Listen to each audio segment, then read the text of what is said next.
Shalom, shalom, bem-vindos a mais um vídeo, um tema para estudarmos a palavra de Deus. Desta vez é para responder a uma pergunta: nós somos a última geração?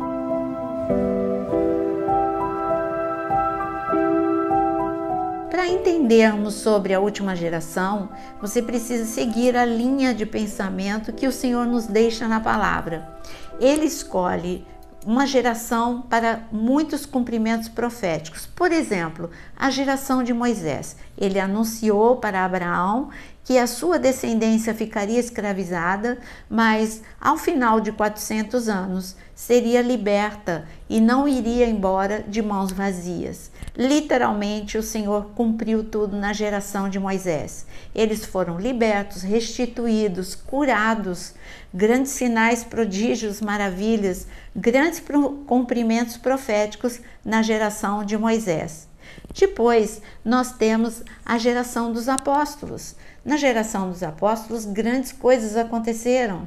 Jesus, o Verbo, se fez carne. Jesus teve o seu ministério, o Messias, ele veio e o Messias entregou a sua própria vida, ressuscitou e ainda entregou para a sua igreja o Espírito Santo. Muitas promessas que tinham sido anunciadas durante todo o Antigo Testamento. Chegou o tempo da plenitude e todas elas foram cumpridas.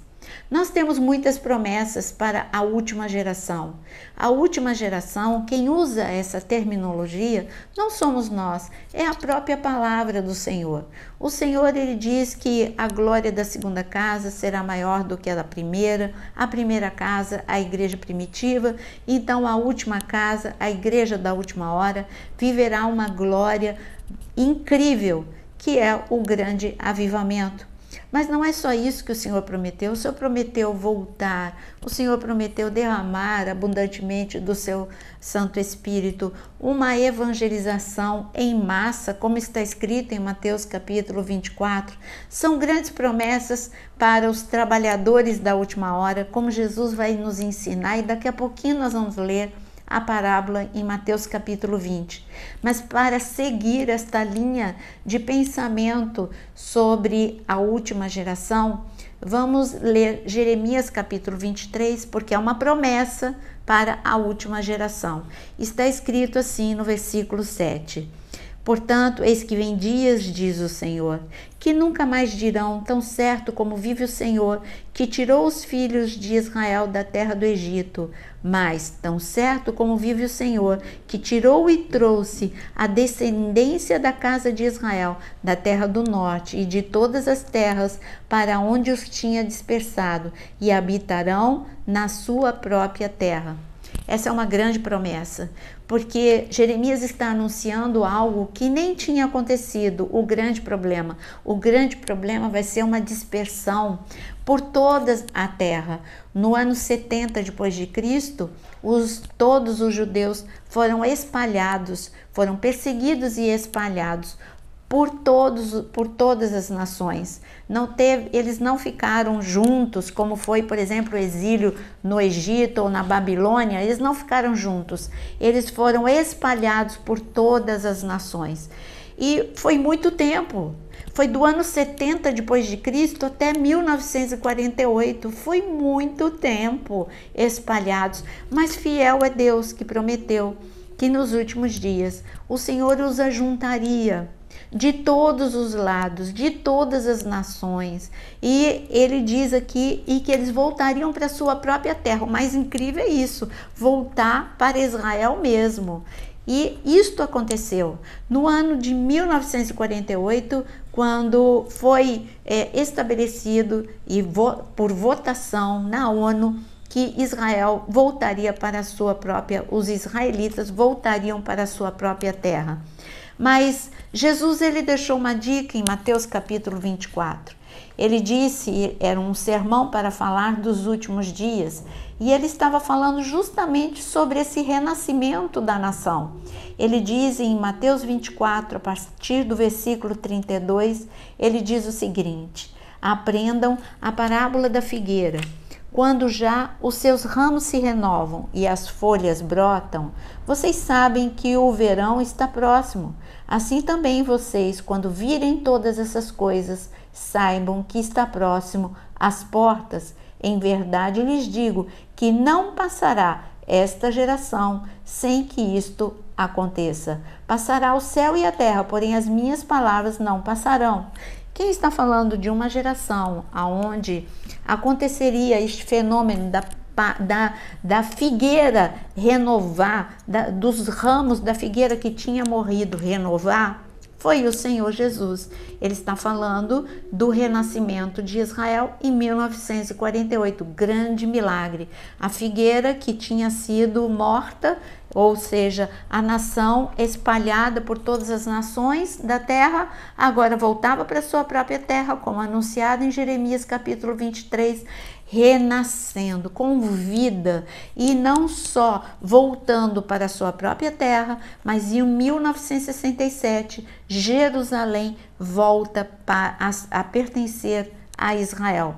Então nós temos um cumprimento profético em duas etapas, e ele está falando que a geração que visse, que contemplasse, a geração de 1967 é que viu completa a profecia, não só renovar os ramos, mas também as folhas brotarem, ou seja, Israel volta, o povo de Israel volta para Israel, Israel volta a ser uma nação e Jerusalém está lá pertencendo a Israel.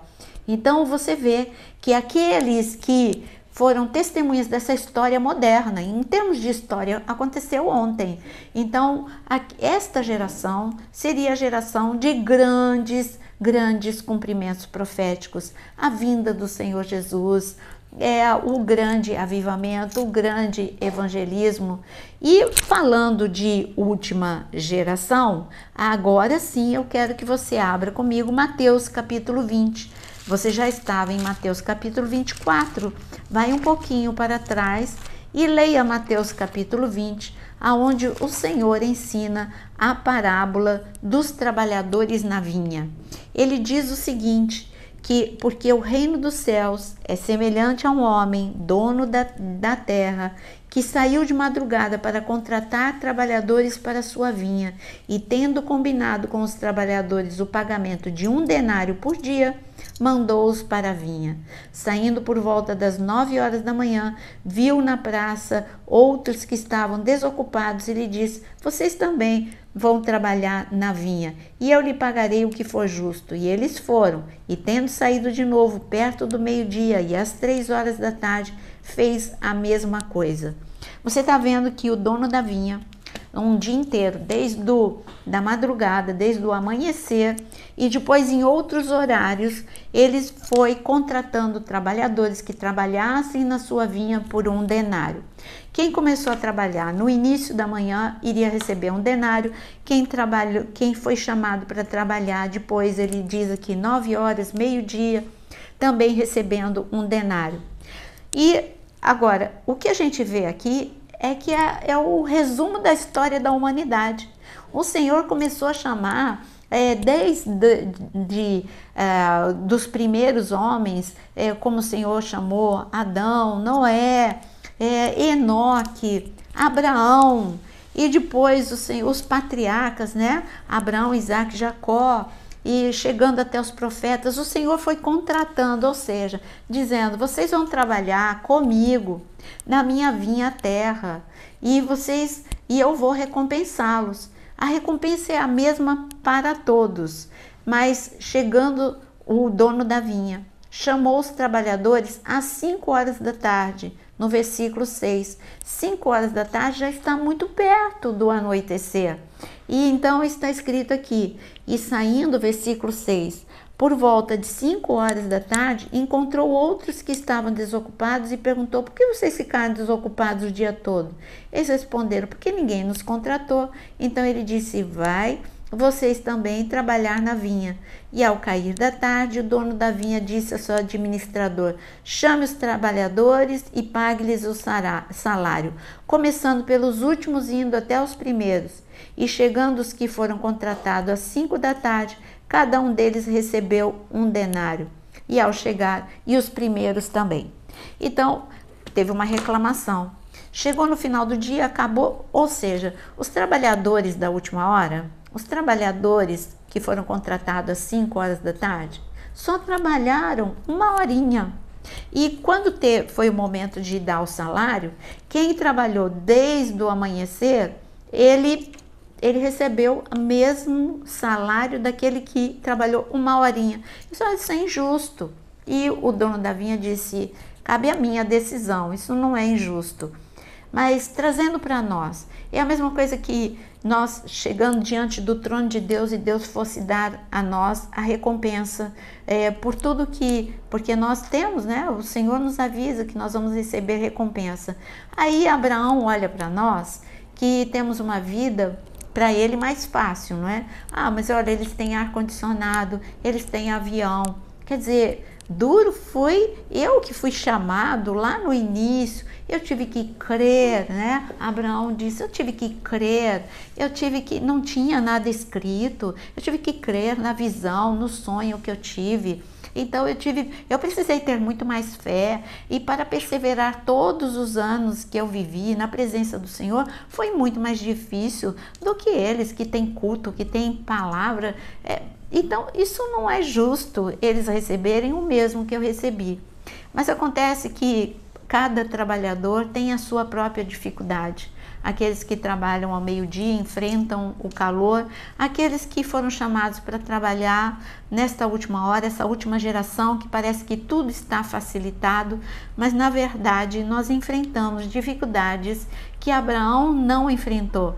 Nós enfrentamos um número incrível de contas a pagar que Abraão não pensava em pagar luz, água, gás, internet. Ele não precisava pagar nada, os impostos que a gente paga, tudo que a gente paga. Então, a nossa vida, nós temos muito mais preocupação, financeiramente falando, nós temos muito mais dificuldades enfrentando os últimos dias. Quanto mais perto da vinda de Jesus, maior a escuridão que está o mundo, então mais a corrupção, maior a perseguição à igreja, maior o esfriamento, maior o abandono daqueles que estão na igreja, difícil será os que vão permanecer fiéis. Enfim, as nossas dificuldades, se colocar na balança, o Senhor diz, cada um viveu a sua dificuldade, grande dificuldade para me seguir, e todos merecem um bom galardão. Mas o Senhor fala dos últimos trabalhadores, por isso surgiu essa expressão, os trabalhadores da última hora. São trabalhadores que vão trabalhar aparentemente pouco, se comparado com Davi, mas não, vai ser um trabalho bem árduo. E quando a gente fala de trabalhadores da última hora, algo vai acontecer com essa última geração. Em Daniel capítulo 12, olha, identifica se você é da última geração ou não. Daniel capítulo 12 está escrito no versículo 4. Quanto a você, Daniel teve muitas visões que ele não entendeu. E está escrito, Daniel, quanto a você, encerra as palavras e cele o livro até o tempo do fim. Muitos correrão de um lado para o outro e o saber se multiplicará. Você vê que o Senhor está falando, a revelação, Daniel, que você recebeu, quem vai entender? Em outras palavras, é a igreja da última hora. Eu vou abrir o selo do entendimento, não abro antes, porque é para eles, então são eles que têm que entender. E Daniel, eu quero te dizer que para você identificar que geração será essa, será a geração que vai correr de um lado para o outro. Que geração é essa? A geração mais apressada, a geração mais inquieta que temos. É uma geração também, quando fala de correr de um lado para o outro, nós facilmente nos deslocamos de carro, de avião, o que não era o caso de Daniel. Então, aqui está falando, além disso, de uma geração inquieta, apressada, urgente, nós estamos falando também de uma geração onde está escrito que o saber se multiplicará. Olha, o conhecimento, o número de informações que nós temos é muito grande. Você não pode comparar com o tempo de Daniel. Nós somos a geração da tecnologia. nós estamos enfrentando, eu até escrevi aqui para você, que nós somos a geração Z. Nós estamos convivendo, né? Nós que somos mais velhos, estamos convivendo com a geração Z, que é de 1997 a 2010, e com a geração Alpha, que é de 2010 em diante. Qual é a característica dessas duas gerações? Tecnologia, mundo digital, eles têm muita facilidade. Por quê? Porque o saber se multiplicou. Hoje eles não tem noção de como era difícil para a gente mandar uma carta, depois mandar um fax e tantas outras coisas que eles não têm nem noção do que é uma internet de escada. Hoje eles são muito rápidos, é a tecnologia, porque o saber se multiplicou muito rapidamente. Foi uma mudança muito rápida, muito drástica. De repente você sai da máquina de escrever, da datilografia, para uma geração que digita muito rápido, com o seu próprio computador na mão, que é um telefone. E essa geração, qual é a característica dela, essa geração da última hora? Além dela ser apressada, urgente, inquieta, ela é frágil emocionalmente. Então os últimos dias serão dias muito difíceis, são dias difíceis porque as pessoas são frágeis emocionalmente, mornas espiritualmente. Essa é o quadro da última geração. Uma geração que não espera a vinda de Cristo, uma geração que tem as características as características das 7 igrejas de Apocalipse. Eu vou ressaltar só algumas, para não falar de todas. Mas quais são as características da igreja de Apocalipse? Quando a gente fala de Éfeso, Éfeso abandonou o primeiro amor. Então, a igreja de Éfeso, o aviso volte ao primeiro amor. É tão fácil abandonar o primeiro amor hoje, porque tem tantas escolhas. Você não precisa perseverar. Não está agradando uma igreja, vai e muda para outra. Não está agradando mais o teu pastor está... Você acha que ele ficou para trás? Então você vai atrás de novidade. Como diz a palavra, que é uma geração que corre atrás daquilo que cócegas nos ouvidos para aprender aquilo que agrada a alma, porque é um evangelho humanista. Então cuidado, não deixa o teu primeiro amor passar, seja uma pessoa avivada. Essa última geração, eu não vou conseguir em um vídeo só falar sobre cada igreja, né? As 7 igrejas de Apocalipse, mas eu quero ressaltar que é uma igreja materialista. Como diz para a igreja de Pérgamo, fala que a igreja de Pérgamo é uma igreja que estava com Balaão, como que estivesse tolerando Balaão, e Balaão fala o quê? De amor ao dinheiro. E além do mais, a igreja de Pérgamo foi repreendida por tolerar nicolaítas, e os nicolaítas traziam o quê? Engano. Então essa última geração tem engano, é materialismo, é humanismo, é a mornidão, é a pobreza espiritual e emocional, como a igreja de Laodiceia foi avisada. Você é pobre, cega, miserável e nua. Olha só as características da igreja da última hora. Quando a gente olha para o corpo de Cristo, nós vemos um remanescente que está buscando, um remanescente que é adorador, é humilde e busca o verdadeiro avivamento. Mas nós estamos vendo que uma grande maioria está entrando por essas características da igreja da última hora. Uma igreja vulnerável, ela é nua, vulnerável, ela é fraca, ela é uma igreja totalmente sem a riqueza da unção, como as noivas, né? Quando a parábola de Mateus 25, onde fala que as noivas, elas estavam esperando o noivo e cansaram, e porque cansaram, dormiram. E muitas delas a metade não estava preparada. Esse é o quadro da igreja da última hora. Temos pessoas, sim, que buscam a presença de Deus, como você que está buscando o aprendizado? Temos. Mas atente, nós somos a última geração. É tempo de despertar, é tempo de conhecer e prosseguir em conhecer ao Senhor, buscar graça, poder, autoridade, unção, intimidade com o Senhor e saber que Grandes coisas o Senhor quer fazer através da sua vida. Somos a última geração. Eu espero que você tenha gostado deste vídeo e eu quero também te convidar, não só a deixar o seu like e compartilhar, mas você que ama estudar a palavra de Deus, tem muito curso na área de membros. Quero te convidar a estar na área de membros. E não só isso, também a conhecer no Instagram o meu novo perfil, Naira Pedrini Oficial. Que Deus te abençoe e até o nosso próximo vídeo.